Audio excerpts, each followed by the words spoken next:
إن هذا القرآن يهدي للتي هي أقوم. إن الحمد لله نحمده ونستعينه ونستغفره ونعوذ بالله من شرور أنفسنا ومن سيئات أعمالنا من يهده الله فلا مضل له ومن يضلل فلا هادي له وأشهد أن لا إله إلا الله وحده لا شريك له وأشهد أن محمدا عبده ورسوله صلى الله عليه وسلم.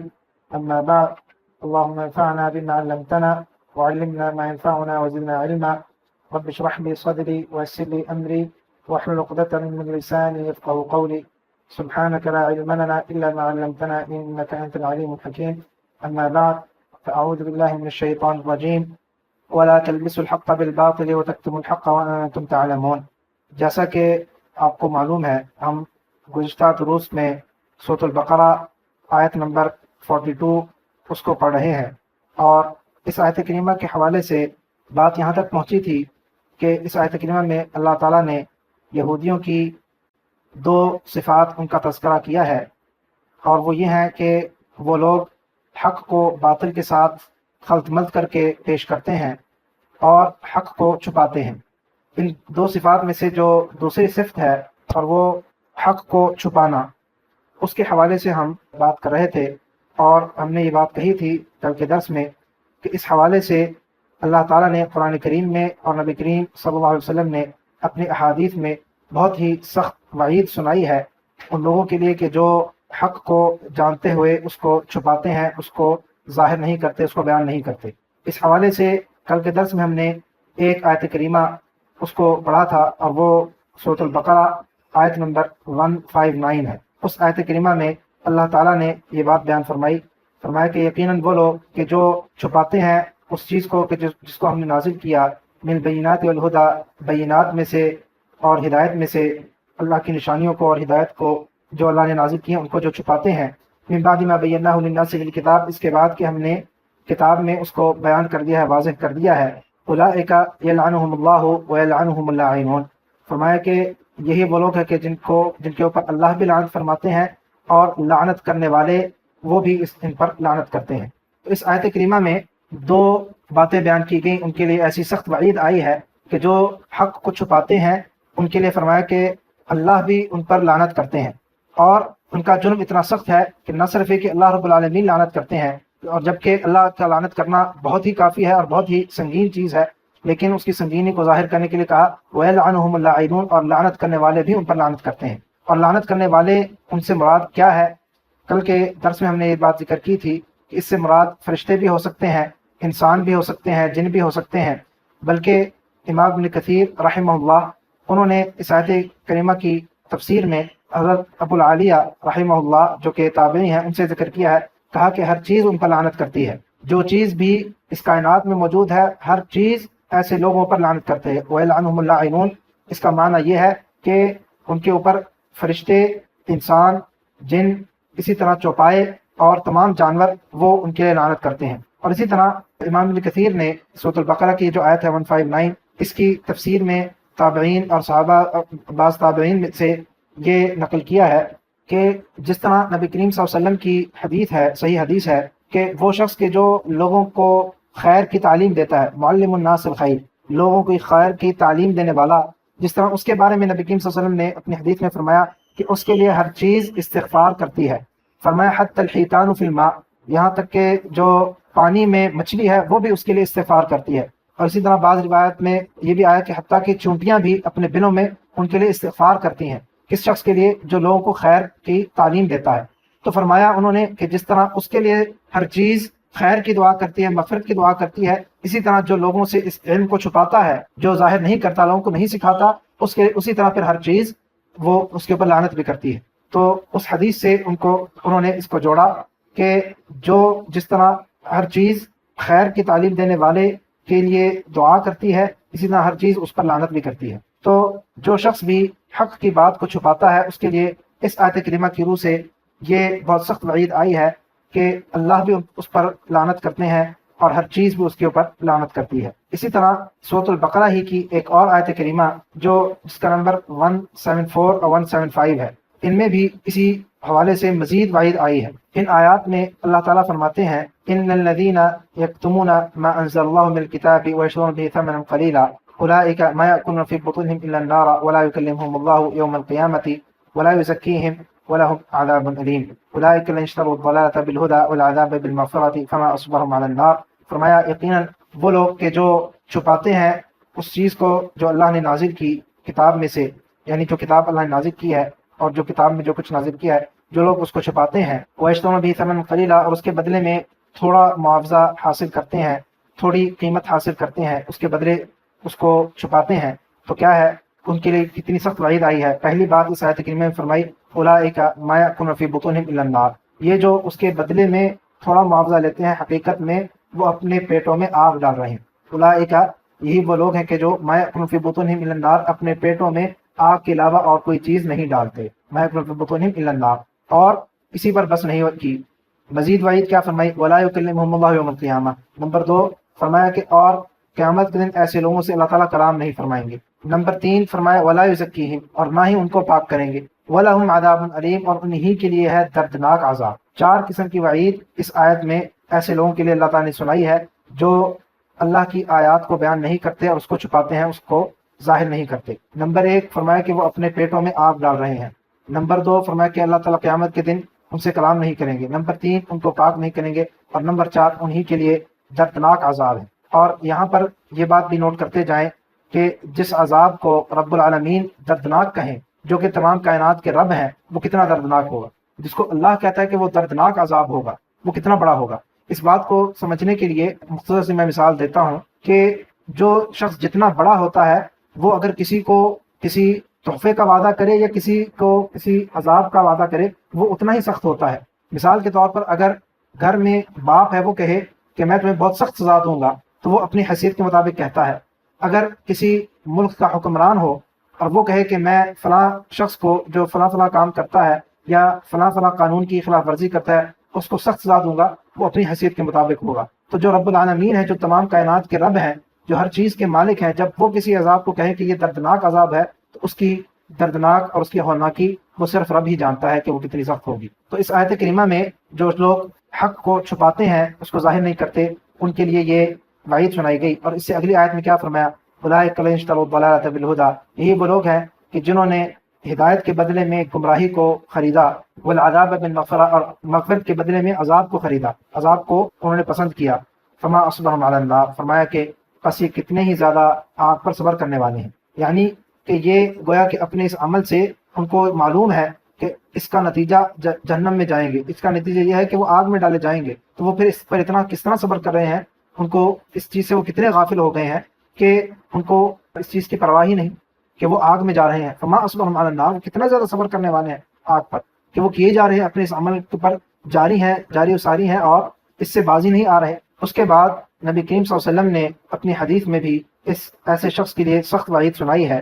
اس حوالے سے 2 مختلف احادیث آتی ہیں جو سنن ابن ماجہ، سنن ابی داود، مسند احمد اور دیگر کتب حدیث میں ہیں، اور دونوں احادیث کا معنی تقریباً ایک ہی ہے، اس لیے میں خلاصہ ان کا پیش کرتا ہوں۔ نبی کریم صلی اللہ علیہ وسلم نے فرمایا کہ ما من رجل، کوئی شخص ایسا نہیں کہ جس کو اللہ تعالیٰ نے علم دیا ہو اور پھر وہ اس کو چھپا دے، اس کو ظاہر نہ کرے، اس کو لوگوں کے سامنے بیان نہ کرے۔ ما من رجل آتاہ اللہ علما فکتمہ، فرمایا کہ کوئی شخص ایسا نہیں کہ جس کو اللہ تعالیٰ نے علم دیا ہو اور وہ اس کو چھپا دے، تو کیا ہے اللہ یہ کہ قیامت کے دن اس کو لایا جائے گا اس طرح ملجمن بلجام من النار، کہ اس کو آگ کی لگام لگائی ہوگی، اس کے منہ میں آگ کی لگام دی گئی ہوگی، جہنم کی آگ سے اس کو لگام ڈالی گئی ہوگی۔ اور لگام آپ سب سمجھتے ہیں، لگام وہ ہوتی ہے جس طرح گھوڑے کے منہ میں ڈالی جاتی ہے۔ تو عذاب بھی اس کو وہی دیا گیا جس طرح کا اس کا عمل تھا، جیسا عمل کریں گے اس دنیا میں ویسا ہی قیامت کے دن عذاب ہوگا۔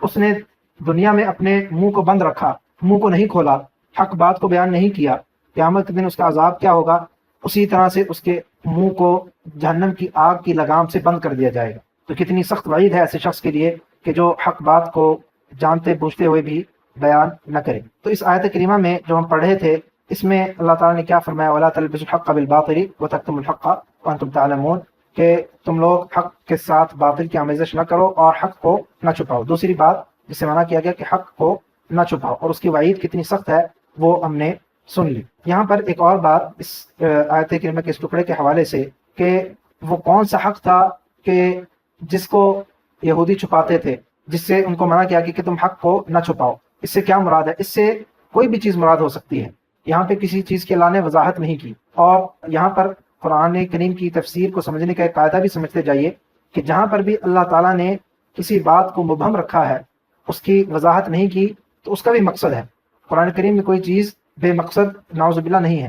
اگر اس کو مبہم رکھا ہے تو اس کا معنی یہ ہے کہ اے سننے والے یا اے پڑھنے والے، تمہارے ذہن میں جو بھی بات آتی ہے اس چیز کے حوالے سے وہ اس میں مراد ہے، وہ اس میں موجود ہے۔ تو وہ تک تم الحق، اور تم حق کو نہ چھپاؤ۔ کون سا حق؟ کوئی بھی حق جو حق کی بات ہے، اگر وہ اس کو چھپاتے ہیں تو وہ اس آیت کریمہ کے دائرہ کار میں داخل ہے، اسی لیے اس کو بیان نہیں کیا گیا۔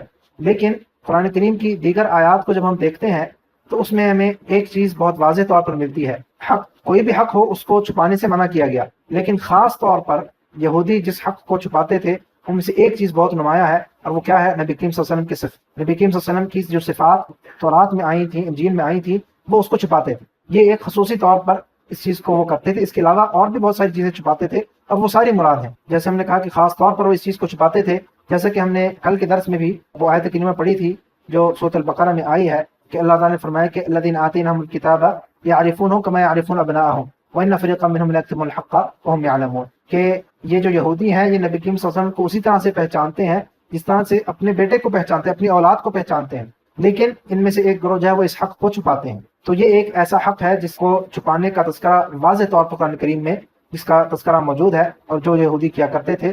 لیکن جیسے ہم نے کہا کہ صرف یہ نہیں بلکہ ہر قسم کا حق کو چھپانا وہ اس سے مراد ہے۔ اس کے بعد آیت کریمہ کا جو اگلا ٹکڑا ہے اس میں کیا فرمایا؟ وَأَنْتُمْ تَعْلَمُونَ وَتَكْتُمُ الْحَقَّ وَأَنْتُمْ تَعْلَمُونَ۔ اور یہ جو جملہ ہے وَأَنْتُمْ تَعْلَمُونَ، اس کو عربی گرامر کے حوالے سے اگر ہم دیکھیں تو اس کو جملہ حالیہ کہا جاتا ہے۔ جملہ حالیہ کا معنی کیا ہے؟ مطلب اس کا یہ بنتا ہے کہ وَأَنْتُمْ تَعْلَمُونَ یعنی اس حال میں کہ تم جانتے ہو، یعنی دوسرے الفاظ میں ہم یہ کہہ سکتے ہیں کہ اور تم حق کو نہ چھپاؤ جبکہ تم جانتے ہو، جبکہ تم جانتے بوجھتے ہوئے حق کو نہ چھپاؤ، اور جانتے بوجھتے ہوئے باطل کے ساتھ حق کی آمیزش نہ کرو۔ یہ اختصار سے اس آیت کریمہ کا معنی بنتا ہے، اور اس جو آیت کریمہ کا جو آخری ٹکڑا ہے اس کا پچھلی ٹکڑوں سے اس سے ربط بنتا ہے۔ اب یہاں پر پھر ایک اور سوال پیدا ہوتا ہے کہ وَأَنْتُمْ تَعْلَمُونَ جب کہا کہ اس حال میں کہ تم جانتے ہو، کیا جانتے ہو؟ اس کا تذکرہ نہیں کیا گیا، تو پھر وہی بات آئے گی کہ قاعدہ کیا ہے کہ جو کچھ بھی تم جانتے ہو وہ اس میں سے مراد ہوگا۔ لیکن وضاحت کے لیے ہم یہ کہہ سکتے ہیں کہ وَأَنْتُمْ تَعْلَمُونَ اس سے مراد یہ بھی ہو سکتی ہے کہ جبکہ تم جانتے ہو، حق کو جانتے بوجھتے ہوئے چھپاتے ہو۔ ایک معنی یہ ہو سکتا ہے، یہ میں مثالیں دے رہا ہوں ورنہ اور باتیں بھی مراد ہو سکتی ہیں۔ تو ایک مثال یہ ہے کہ وَأَنْتُمْ تَعْلَمُونَ کا معنی ہم یہ کر سکتے ہیں کہ جبکہ تم حق کو جانتے ہو پھر بھی تم چھپاتے ہو، اور حق کو جانتے ہو اس کے باوجود تم اس میں باطل کی آمیزش کرتے ہو۔ ایک معنی یہ ہو سکتا ہے۔ ایک معنی یہ بھی ہو سکتا ہے اس کا کہ وَأَنْتُمْ تَعْلَمُونَ سے مراد یہ بھی ہو سکتی ہے کہ جبکہ تم جانتے ہو کہ یہ جو کام ہے، یہ جو دو کام ہیں جو ذکر کیے گئے، حق و باطل کے ساتھ آمیزش کو خلط ملط کرنا اور حق کو چھپانا، یہ کتنے سنگین جرم ہیں، کہ تم جانتے ہو ان دونوں کا جرم کتنا بڑا ہے، اس کے باوجود تم ایسے کرتے ہو۔ تو یہ باتیں اس سے مراد ہو سکتی ہیں وَأَنْتُمْ تَعْلَمُونَ، کہ تم جانتے ہو کہ یہ کتنا بڑا جرم ہے، یا تم جانتے ہو کہ حق کیا ہے پھر بھی اس کو چھپاتے ہو اور اس کے ساتھ باطل کو ملاتے ہو۔ یہ خلاصہ تھا اس آیت کریمہ کے حوالے سے جو تفسیر تھی اس کا۔ اب اس آیت کریمہ میں عملی پہلو کیا ہیں، اختصار کے ساتھ چند منٹ جو ہمارے ابھی باقی ہیں اس میں ان کو دیکھتے ہیں۔ جیسا کہ ہمارے طریقہ کار ہے کہ ہر آیت کے اختتام پر اس کے عملی پہلوؤں پر ہم غور کرتے ہیں اور اس پر نظر ڈالتے ہیں۔ تو پہلی بہت واضح اور موٹی سی بات یہ ہے کہ اس آیت کریمہ میں اللہ تعالیٰ نے یہودیوں کی دو صفات بیان کی ہیں۔ کیوں بیان کی ہیں اس کی بنیادی وجہ میں بیان کر چکا پہلے، کہ ایک تو یہ ہے کہ تاکہ ہم پہچان سکیں کہ کون غلط راستے پر ہے۔ جس کے اندر بھی یہ دو صفات پائی جاتی ہوں گی اس کا معنی ہے کہ وہ بندہ ٹھیک نہیں۔ کوئی بھی شخص ایسا ہو جس کے اندر یہ صفات پائی جاتی ہوں تو ہم یہ سمجھ لیں کہ وہ اس کے اندر یہ یہودیوں کی صفت پائی جاتی ہے اور وہ آدمی درست نہیں۔ تو عملی پہلو کیا ہے کہ ایسے لوگوں سے دور رہیں، ایک بات۔ دوسری بات کہ ان دو صفات کا اللہ تعالیٰ نے کیوں تذکرہ کیا، تاکہ میں اور آپ اپنے گریبان میں جھانکیں کہیں ہمارے اندر تو یہ صفات نہیں ہے، اگر ہیں تو ہم اپنے آپ کو ان چیزوں سے پاک کریں۔ یہ تو موٹی دو باتیں اور عملی پہلو کے حوالے سے دو باتیں ہیں کہ اس آیت پر عمل کیسے کرنا ہے، ایسے لوگوں کو پہچانیں اور ان سے دور رہیں، نمبر ایک۔ نمبر دو، اپنے اندر دیکھیں کہ کیا ہمارے اندر یہ صفات تو نہیں پائی جاتی اگر ہیں تو ہم اس سے اپنے آپ کو دور رکھیں، کیونکہ اللہ تعالیٰ نے ان کی مذمت کی ہے۔ اس کے علاوہ ایک اور بات کہ جیسا کہ ہم نے کل کے درس میں بھی ذکر کیا تھا کہ اس سے ایک بہت ہمیں اہم قاعدہ مل جاتا ہے، حق صحیح بات کرنے والے لوگ کون ہیں اور غلط بات کرنے والے لوگ کون ہیں، ان میں فرق کیسے کریں۔ اکثر لوگ یہ سوال کرتے ہیں کہ ہم کیسے پہچانیں کہ کون شخص صحیح بات کر رہا ہے، کون شخص غلط بات کر رہا ہے۔ آج کل خاص طور پہ چونکہ سوشل میڈیا کا دور ہے، ہر آدمی جو ہے وہ دین کے معاملے میں بولتا ہے، اور یوٹیوب پر لوگوں نے چینلز بنا رکھے ہیں، اور اسی طرح ٹی وی چینلز پر لوگ آتے ہیں، تو ہر کوئی شخص دین کے معاملے میں بولتا ہے۔ بہت سے لوگ یہ سوال کرتے ہیں کہ ہمیں کیسے پتہ چلے کہ ان میں سے صحیح کون ہے اور غلط کون ہے، صحیح بات کون کر رہا ہے، غلط بات کون کر رہا ہے۔ تو اس کے لیے ہمیں اس آیت کریمہ میں معیار مل گیا کہ اگر وہ باطل کو حق کے ساتھ ملا کر خلط ملط کر پیش کر رہا ہے تو اس کا مطلب ہے یہ آدمی درست نہیں۔ اب مزید یہاں پہ سوال بعض لوگ یہ کریں گے یا کر سکتے ہیں کہ ہمیں کیسے پتہ چلے کہ حق کیا ہے اور باطل کیا ہے، تو اس کا لیے میزان کیا ہے، وہ قرآن و سنت ہے۔ اور جیسے کہ میں نے کل کے درس میں بھی یہ بات ذکر کی تھی کہ عربی کا جو محاورہ ہے الحق ابلج والباطل لجلج، کہ حق جو ہے وہ ہمیشہ پختہ ہوتا ہے اور باطل ہمیشہ ڈگمگاتا رہتا ہے۔ تو طریقہ کیا ہے، کیسے پتہ چلائیں کہ کون شخص درست ہے اور کون شخص غلط ہے؟ دلیل کو دیکھیں، اور ہمیشہ دلیل لوگوں سے اس کا سوال کریں، دلیل پوچھیں کہ آپ جو بات کہہ رہے ہیں آپ کی دلیل کیا ہے۔ اگر اس کی دلیل پختہ ہے تو اس کا مطلب ہے وہ حق ہے، اور اگر اس کی دلیل پختہ نہیں ہے تو وہ باطل ہے۔ باطل کی کچھ نشانیاں ہوتی ہیں، وہ ظاہر ہو جاتی ہیں، اور بنیادی نشانی اس کی یہ ہے کہ وہ ہمیشہ اس کی بنیاد ڈگمگاتی ہے، کسی پختہ بنیاد پر نہیں ہوتی۔ حق کی بنیاد ہمیشہ پختہ ہوتی ہے، حق ہمیشہ فطرت کے مطابق ہوگا، فطرت کے ساتھ ہوگا، اور جو چیز فطرت سے ہٹی ہوئی ہے وہ باطل ہے۔ یہ ایک موٹے سے چند قواعد ہیں، اور یہ بہت ضروری ہیں خاص طور پر آج کل کے دور میں۔ اور جیسے کہ ہم عملی پہلوؤں پر بات کریں کہ ہم کیسے پہچانیں لوگوں کو، اور کن لوگوں سے دین کی بات کو سمجھیں، کن لوگوں سے دین کا علم حاصل کریں، کن لوگوں سے دور رہیں۔ ایک اور بات جو ہم نے ذکر کی تھی کل کے درس میں بھی، وہ بھی اسی چیز میں آتی ہے کہ ہمیشہ جو شخص بھی غلط بات کرے گا وہ اس کے ساتھ حق کی آمیزش ضرور کرے گا، کیونکہ اس کو معلوم ہے کہ اگر میں صرف باطل کی بات کروں گا تو میری بات کوئی نہیں مانے گا۔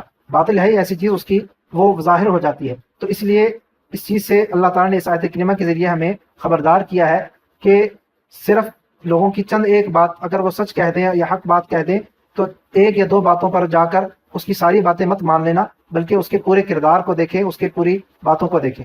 اگر اس میں باطل نہیں ہے، صرف وہ حق کی بات کرتا ہے تو ٹھیک ہے، اور اگر ایسا نہیں ہے، اس کے باتوں میں کچھ سچ ہے اور کچھ جھوٹ ہے، تو پھر اس کا مطلب ہے کہ وہ غلط آدمی ہے۔ تو یہ بھی ایک اس آیت کریمہ کے حوالے سے عملی پہلو ہمیں ملتا ہے کہ ہم کس طرح سے لوگوں کی پہچان کریں۔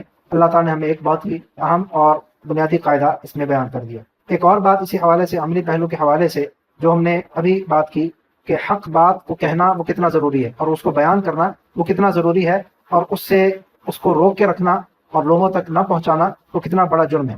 اس کی وعید ہم تفصیل سے سن چکے قرآن اور احادیث کی روشنی میں۔ تو اس لیے اس سے یہ بات پتہ چلتی ہے کہ جو شخص بھی اس کو کوئی کسی چیز کا بھی علم ہے، اس کے اوپر یہ لازم اور ضروری ہے کہ وہ آگے لوگوں تک پہنچائے اس کو۔ دوسرے الفاظ میں دین کا آپ کے پاس جتنا بھی علم ہے وہ آگے لوگوں تک پہنچائیں، یہ لازم اور ضروری ہے۔ اگر آپ نے ایسا نہ کیا تو آپ اس آیت کی زد میں آ جائیں گے کہ وہ حق کو چھپانے والے ہیں، اور حق بات کو چھپانے اس کی وعید ہم سن چکے۔ اسی لیے حضرت ابو ہریرہ رضی اللہ تعالیٰ عنہ وہ کہا کرتے تھے کہ اگر قرآن کریم کی وہ آیات نہ ہوتی جو ہم نے ابھی پڑھی ہیں سورۃ البقرہ کی، جس میں اللہ تعالیٰ نے فرمایا کہ جو لوگ حق کو چھپاتے ہیں ان پر اللہ تعالیٰ بھی لعنت کرتے ہیں، لعنت کرنے والے بھی لعنت کرتے ہیں، اور اسی طرح جو دیگر ہم نے آیات پڑھی ہیں، فرمایا کہ اگر قرآن کریم کی یہ آیات نہ ہوتی تو میں تم لوگوں کو ایک حدیث میں نہ سناتا، میں تم لوگوں کو ایک حدیث میں نہ سناتا۔ اور آپ کو معلوم ہے، کہتے ہیں ابو ہریرہ رضی اللہ عنہ صحابہ کرام میں سے وہ صحابی ہے جس نے سب سے زیادہ احادیث کو روایت کیا ہے نبی کریم صلی اللہ علیہ وسلم سے۔ تو بات ہم یہ کر رہے تھے کہ حق بات کو کہنا اور پیغام کو دوسروں تک پہنچانا یہ فرض ہے، لازم ہے، ضروری ہے، جتنا بھی آپ کو علم ہے۔ ہاں، علم سے بڑھ کر آگے بات کرنا یہ غلط ہے۔ جتنا آپ کو علم ہے اپنے علم کے دائرے کار میں رہیے، جتنا آپ کو معلوم ہے اتنی بات بیان کرے۔ اگر معلوم نہیں تو کہہ دیجئے کہ مجھے معلوم نہیں، مجھے اس کا علم نہیں ہے، جس کو علم ہے اس سے پوچھیے۔ بلا وجہ اپنی ساکھ بڑھانے کے لیے غلط سلط فتوے دینا یہ بھی بات غلط ہے، یہ ہم نہیں کہہ رہے، لیکن یہ آیت کریمہ ہمیں کیا کہتی ہے؟ حق بات جو ہے اس کو بیان کیا جائے، اور یہ بات کتنی ضروری ہے حق بات کو بیان کرنا۔ آج اگر ہم دیکھ لیں امت کی خرابی، اس کے بنیادی اسباب میں سے ایک بڑا سبب یہ ہے کہ ہم حق بات بیان نہیں کرتے، چاہے انفرادی طور پر ہو چاہے اجتماعی طور پر ہو۔ انفرادی سطح پر بھی حق بات، دین کے بات ہم بات اس کرنے سے شرماتے ہیں یا رکتے ہیں یا ڈرتے ہیں، یا مصلحت کے تحت یا حکمت کے تحت، مختلف قسم کے لوگوں کے بہانے ہیں۔ اسی طرح اجتماعی طور پر بھی علماء کی سطح پر، امت کی سطح پر بھی حق بات بیان کرنا یہ بہت کم رہ گیا ہے۔ اللہ ماشاءاللہ آج بھی لوگ موجود ہیں لیکن بہت تھوڑے ہیں۔ اور اگر آپ اس چیز کو نوٹ کریں کہ اگر ہم لوگ حق بات کو بیان کرنے والے ہوتے اور ہم اللہ کے سوا کسی اور سے ڈرنے والے نہ ہوں اس معاملے میں، حق بات کو بیان کرنے والے میں، تو امت کی آج حیثیت وہ نہ ہوتی جو آج جس ہم مقام پر کھڑے ہیں۔ تو یہ بات ہے۔ اسی طرح ایک اور آخری بات عملی پہلو کے حوالے سے کہ جو اس آیت کے اختتام پر کہا کہ جبکہ تم جانتے ہو، جانتے بوجھتے ہوئے کسی غلطی کا ارتکاب کرنا وہ زیادہ بڑا گناہ ہے بنسبت اس کے کہ آپ کو اس کا علم نہ ہو۔ تو یہ بھی ہمارے لیے لمحہ فکریہ ہے کہ ہم دیکھیں کہ کہیں ہم اپنی زندگی میں کوئی ایسے کام تو نہیں کر رہے جن کا ہمیں پتہ ہے کہ وہ غلط ہے، جن کا ہمیں پتہ ہے کہ وہ گناہ ہے، لیکن اپنے آپ کو، جس کو کہتے ہیں طفل تسلیاں دیتے ہیں، یا شیطان کے کہنے میں اپنے آپ کو دھوکے میں ڈالے ہوئے ہیں کہ نہیں اس میں تو مسئلہ ہے، اس میں تو حکمت ہے، اس میں تو فلاں ہے، اور پھر بھی ہم وہ کام کر رہے ہیں۔ اگر ایسا کر رہے ہیں تو وہ غلط ہے۔ اور اس آیت کریمہ کے ضد میں ہم آتے ہیں کہ جانتے بوجھتے ہوئے ایسا کرنا، غلط کام کرنا، وہ زیادہ بڑا گناہ ہے بنسبت اس میں کہ کسی کو اس چیز کا علم نہ ہو۔ اللہ تعالیٰ ہمیں قرآن کو صحیح طور پر سمجھنے، اس پر عمل کرنے کی توفیق عطا فرمائے۔ آخر دعوانا الحمد للہ رب العالمین۔